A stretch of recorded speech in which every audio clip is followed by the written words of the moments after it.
सब भैया चाचा माई बहन के बोलो पैर छू के प्रणाम करता है ताली बजा के आशीर्वाद दीजिए।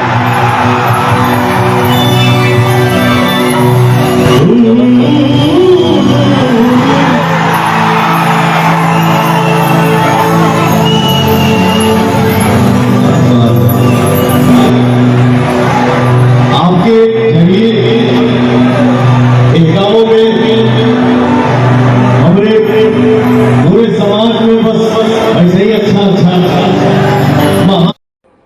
देखिए आज पावर स्टार पवन सिंह लखवानी आरा के धरती पर पहुंच चुका है महायज्ञ में। जी हमारे दोस्तों, आज वहां पे power star Pawan Singh stage पे गर्दा उड़ा रहा है, तो वहां से आज बहुत सारा फुटेज मिलेगा भाई लोग। और हेलीकॉप्टर से फूल का वर्षा पवन सिंह करेंगे, वो भी आप सबको दिखाएंगे। तो हमारे चैनल पे बने रहिए और चैनल को सब्सक्राइब कीजिए। फिर मिलते हैं नेक्स्ट वीडियो में, ऐसा ही वीडियो लेकर फिर से बहुत जल्द लेके आ रहा हूँ।